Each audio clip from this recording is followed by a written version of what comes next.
The Mendon-Honeoye Falls-Lima Sentinel welcomes you to this edition of the Mayors and Supervisors Weekly Update, brought to you by... Each week, our community makes history. Each week, you make history. And each week, there's only one source to turn to for the first take on history. You know what that is? Subscribe to the Sentinel right now to discover the history being made in your own backyard. The Mendon-Honeoye Falls-Lima Sentinel. More than just your news, it's your history. Welcome, everyone, to this week's edition of the Mayors and Supervisors Update. I'm Chris Carosa, publisher of the Mendon-Honeoye Falls-Lima Sentinel, and each week we bring you the goings-on in the towns and villages we cover. This week, we're going to be starting with John Skiptunis, the mayor of Lima. John, good to see you. What's going on? Good to be seen. Thank you, Chris, for hosting. This is my inaugural Zoom with the Sentinel, and it's a pleasure to join you this morning in these Christmas holidays. Lima Village has always been very active. Mike Falk has been very kind to give the community and the viewers updates on behalf of my absence. I felt that this year my resolution was to participate as much as often as I can and to get my voice out into the community. So thank you for having me. A lot of questions have been going on in the last couple of years about the group home, the state-owned group home in the village of Lima, which is on Rochester Street. It's been vacant for a couple of years, where the state has come in and done some remediation for asbestos, lead, repainted the exterior, really cleaned up the inside, preparing for what we didn't know. Well, we know now. The state is back in. I met with the team leaders from several group homes in Livingston and Monroe County, and I'm pleased to announce that we have two residents there at this time. The home is a adult group home. It will continue to operate that way. The staff is amazing. They have full-time care for the residents who will be staying there. And it's gorgeous inside and out. There's been a lot of upgrades to the quality of life that the residents can experience. They have nutritionists. They have physical activities that are available. They want to interact with the community in different ways. One of the residents has expressed interest in volunteering for the fire department, which we're absolutely open arms about and very excited about, on sharing the amenities of our Tubbs Park and the rest of our downtown district. So we're happy to have them, knowing that the residents are going to be in good hands and we have a new neighbor in town. A side note, winter months are here. The snow has already shown itself, not in any capacity, but I want a friendly reminder for residents to please do not park on the streets so that our DPW crew can plow safely and properly and not snow you in cases of emergency when you need to get out.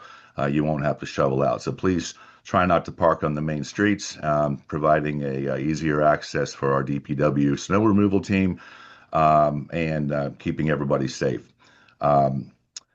My main purpose also today was to recognize Supervisor Mike Falk in the town of Lima.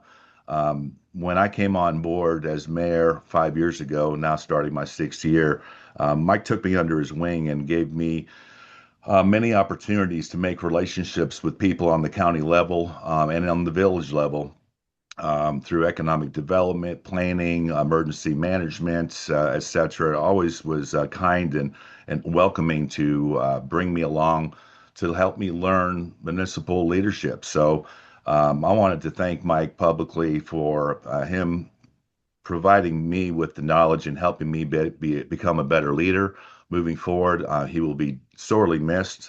His activity in the community and making Lima a better place to live is hard to put into words. So thank you, Supervisor Falk. We wish you all the best in your future endeavors. And I'm sure we'll see you around at Crossroads and other events moving forward. That's about all we have for right now. We've got a village election coming up this year with 3 vacancies on the board. So it'll be an interesting election, trying to keep it positive. We have a lot of great candidates that are going to be coming forward, and we'll be providing information as time permits. That's all I have for Lima Village right now. All right. Thanks, John. We got this in from Rick Milne, Village of Honeoye Falls. The holiday season is keeping us all busy. We wish all the readers and viewers of these notes from the mayors and supervisors a wonderful holiday season, no matter what or how you may celebrate. We hope it is safe and meaningful. Wednesday evening, that would have been December 17th, was the opportunity to come together for the annual lighting of the menorah. This is a meaningful and fun and celebration that we look forward to continuing in the years ahead. It is a good partnership between the Shabbat of Pittsford, the village of Honeoye Falls, and the town of Mendon. As a reminder, the next couple of weeks were generally short weeks for our offices, and the offices were closed each week for at least 2 days. Please call ahead when you need help to stop by into the village at 624-1711 to ensure that the office is open. For almost 2 years, I have been working diligently with Monroe County DOT, National Grid, and the HFL School District to get a new lighted crosswalk at the East Street location, many that of our walking students utilize to cross over to the Manor School. The HFL School District has been a great partner, and Manor School Principal Joey Weaver has been a strong advocate. I am happy to announce that we have come to an agreement with all parties, and a new solar-powered flashing beacon crosswalk, very similar to the one at the post office and Honeoye Falls Marketplace, will be installed at that location. While it may take some time to get this done, and we'll need to work around some of the weather issues as well, this will be a very positive safety enhancement for all our local children that walk to school and cross at this location. National Grid will replace a line pole, which is very much needed. Monroe County DOT will install the system, and Village of Honeoye Falls DPW staff will also support some of the efforts of installation of the pole on the north side of the road. The HFL School District and Village of Honeoye Falls are working together on the funding portion of the project. I appreciate the collaboration from all on this important safety-related project. Once again, we wish all in our community the very best, no matter how or what you may or may not celebrate over the next couple of weeks. Please be safe and take some time to decompress and unwind a bit. That was from Rick Milne, Mayor of Honeoye Falls. And now we're up to Mike Falk, Town of Lima. Mike, go ahead. Hello, Chris. Thanks for hosting this, my last time on this podcast. So I'm finishing up now 8 years of service to the town of Lima. I can say that the town staff, village staff, the staff at the county that I have worked with, they are doing a great job for you.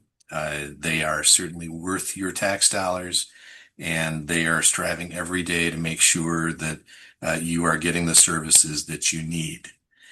So on the good side, we did get the sidewalk delivered all the way up to Gale Road. Again, the only grocery store kind of thing within the town is the Dollar General, and we at least have a way for people to get there by walking or by bicycle to get something to eat. The boiler replacement at the town hall is finished, along with a lot of the energy improvements. There's a little bit of construction left on the project, but otherwise we did land that. Thank you to Claudia Tenney's office and the Congresswoman for arranging for that $1.1 million grant to soften the blow here for all of the taxpayers. We did, prior to that, we had to do 2 asbestos cleanups here at the town hall. More than I had forecast, but much needed to be done. There would be no construction at all without that work done. We also installed the elevator here. No more meetings in the basement. Now everything can be held up on the second floor, which is really a very nice ballroom with stage. Water District 4 went in while I was here, over on Tupelo Trail. And Water District 5 passed and is well on its way toward the construction, which should take place in 2026 and pretty much be finished by then. So that will be a huge boon to the town. I have served on the GLOW Solid Waste Committee, which governs the trash haulers for Genesee, Livingston, and Wyoming counties. I participated on the Genesee Finger Lakes Regional Planning Council, where this year I served as the chair, which also put me on the executive board for the Genesee Transportation Council, where I served also. I spent some time serving as the secretary for the Livingston County Tourism Board. I have been a board member of the Livingston County Water and Sewer Authority for the last 4 years, and have helped to shepherd them toward their goals of providing water and sewer services around our county. I've also served on the Livingston County Broadband Committee, which is the public-private partnership between Livingston County and Empire Access, bringing high-speed fiber to every address in the county. The good news is that the project is well underway and that all of the grant funding has to be spent by the end of 2026. So there's a definite deadline in place. And if you do not already have high-speed fiber and you are in Livingston County, it will be available to you in 2026. At the county level, I served on all 3 committees over the 8 years, Human Services, Public Services, and Ways and Means. And it's been a real education there. It's something that I wish that every citizen could get some insight into as to how the county government works, town government works, and then all of the state and federal pieces that I got exposed to. Very interesting how it all comes together. It is not as simple, I think, as everybody thinks. So that's the good. In the sort of bad section, I did have to pull Water District 1 out of near bankruptcy, and I'm pleased to say that Water District 1 is now sort of fat and healthy with a good fund balance, and everything there is fine.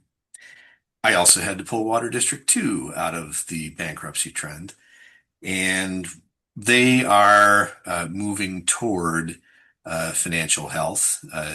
Districts 2 and 4 still owe the village a bit of money for the tower and the emergency pipe over to Avon improvements. And once that contract is paid off, then Water District 2 and 4 will be able to build up their fund balance and get back to the picture of health that they should be. We did have to add security cameras here at the town hall after we got ripped off the clerk's desk. Not one of our finest moments. Had to go to court. We won. Never saw the money. But it's just one of those comments on where we are these days and the things that are necessary to do. On the plus side, the cameras did help solve a couple of crimes downtown here, but that we had to put them in, still not a great thing. On the ugly side, I will not miss the death threats. And yes, I've gotten them. I will not miss my Jeep having the fenders kicked off of it. I will not miss the garbage being dumped in my driveway, and all of the things that people seem to feel are okay if you are a public servant and you need somehow to be taught a lesson. Those things are never acceptable. All in all, this has been a great educational experience in how government works and how things get done. I am grateful to everybody for the opportunity to do this, and I wish Lima and all of its citizens much luck in the future. Merry Christmas and a Happy New Year. And that's all I got, Chris. Oh, thanks, Mike.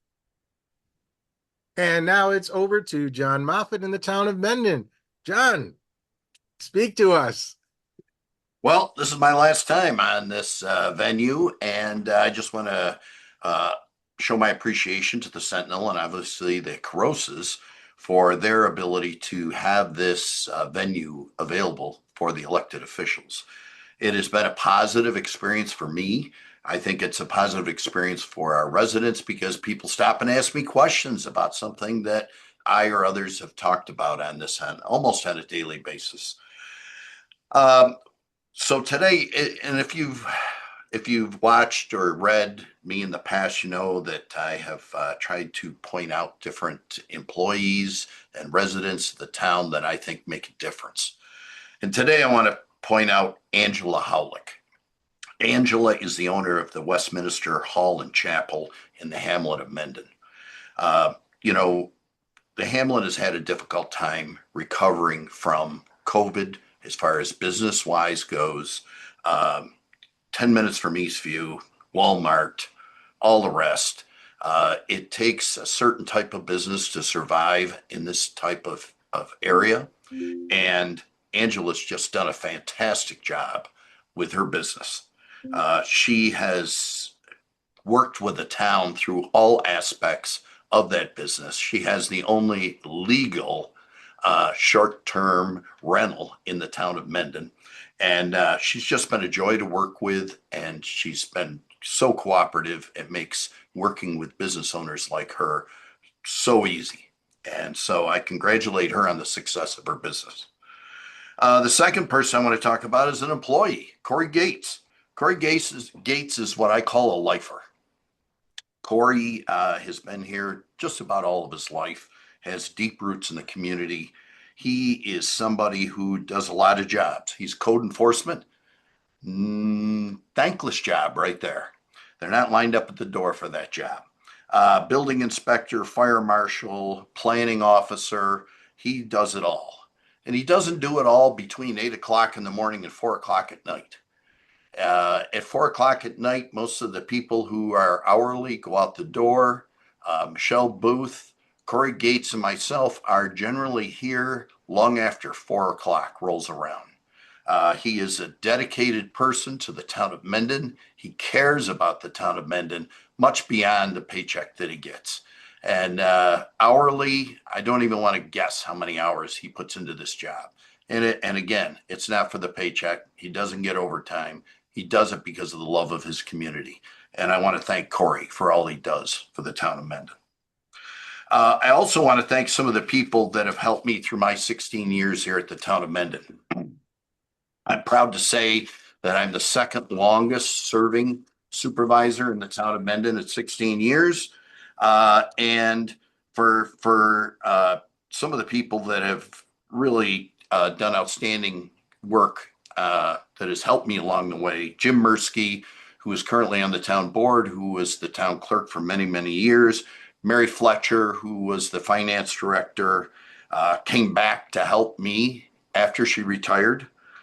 Tom Voorhees, who, as many of you know, what had Corey's job, retired, came back to help our highway department this year, and it ran successfully for a 2-year term on our town board. Muffy Meisensaw, lifelong friend of mine who has experience in government, that has been a sounding board for me and a mentor through my process. I also want to mention our current town clerk, Michelle Booth, who has just been terrific to work with. She is a partner in government. She has just done a fantastic job here. And of course, I want to thank my family, my wife, who has put up with me pacing the floor at 3 a.m., worried about something with the town of Mendon. And of course, my adult children, who ran every single one of my campaigns, 8 campaigns, all successful thanks to them. And of course, one of them lives in the town of Mendon. The other one lives about a few hundred yards from the town of Mendon in neighboring Pittsford. They've been a joy for me as a proud father. Lastly, I think this is lastly, so I'm sorry to go on and on and on. I want to talk for a minute about my dad. You know, my dad, he was fairly well known in the community. He was born in my living room, which, if you don't know, I purchased my house in the late 80s from my grandparents. And my dad always had a philosophy of doing things for children and families. And if you if you're old enough to remember the dance hall in Lakeville that he ran, or the roller skating business that included down at Long Point on Canisius Lake, various things like that, and of course the ice cream parlor Dipper Dan's in Honeoye Falls. He was a proponent of that kind of thing, and I like to think some of that may have worn off on me a little bit, or maybe I inherited it in some fashion. But my time here at the town of Mendon, or prior to coming to the town of Mendon, I was very involved in the Honeoye Falls Mendon Youth Baseball, which is now the HFL Mendon Baseball after the merger with our neighbors in Lima. 2026 will be my 50th year. And as long as I pass my eye test, I think they might let me umpire a few games this year. But Dick Steffens, who I'm not sure of his title, he was the manager or the vice president of the State Bank of Honeoye Falls, stopped me in 1976 or 7 and said, "Hey, we need umpires for our baseball program. I hear you're a baseball guy. Come on down." And I know Dick's wife still lives in the community. His son, Jonathan, does. And Dick had me come to a meeting one time, and that's what got me involved in the youth baseball program in Mendon. Back a few years ago, the baseball board decided that we were going to build a senior league field with 90-foot bases in the hamlet, and utilizing the property that the town does not own, the baseball league owns in the hamlet. And we went before the planning board, and this was long before I was officially even thinking about becoming town supervisor. And I appeared on behalf of the baseball league in front of the planning board regarding cutting down a lot of trees and making some space available for the 13 to 18-year-old youth in our community. And one thing that struck me in front of the planning board is that the owner of the tavern in the hamlet, Tom O'Connor, stood up, and they were talking about parking and all the things that the planning board should consider, quite frankly. But Tom O'Connor stood up, and I'll paraphrase. He said, "Number one, it's about time somebody did something for this age group in the town of Mendon." And he also said, "If you're short on parking, you can park at the tavern." And Tom is another guy who has a lot of family still in the town of Mendon. And I so much appreciated Tom's support for that endeavor. And it really added to the baseball complex, and in my opinion, to the whole baseball program in the town of Mendon. Where I felt my utilization as town supervisor with youth applied is that we opened the Mendon Youth Center in the former Mendon Public Library. We made that half of it available to middle school students after school. The front half, which was, of course, the library when I was a kid, we made that available to the Girl Scouts. We all know that Boy Scouts have their Boy Scout house at Harry Allen Park, and this gave the Girl Scouts a place for them to meet and keep their various things for activities. We also, of course, opened the Splash Park a few years ago. We are in the process of upgrading the soccer fields on Summel Road. And one other thing that we did several years ago with the cooperation of the Honeoye Falls-Lima School, the Village of Honeoye Falls, the Village and Town of Lima, was to combine the summer rec programs under the supervision of the school district. And that has been, in my opinion, a positive thing, again, for the youth of our community. Once again, it has been my privilege to be in this position, serve the people of the town of Mendon. And I've tried to do at all times what was in the best interest of the town of Mendon. Some may not agree with that, but I will tell you that I had the best interests of the town of Mendon at heart. And I look forward to a little bit slower pace and time with my grandchildren. And I want to thank, again, the Sentinel for having this venue. All right. Well, thank you, John. Thank you, Mike. Both of you guys have been very important when we started the Mayors and Supervisors update, which began with COVID, if you don't remember. And your inputs have been critical and appreciated by the community. Thank you all for being here. Thank you all for watching. Remember, this program airs every Sunday at 1 p.m. and it's on our Facebook page or YouTube channel. Like the page, subscribe to the channel, and those platforms will notify you when the broadcast begins. Otherwise, you can read the transcript in next week's newspaper. That's all for now. We'll see you next week. Bye-bye.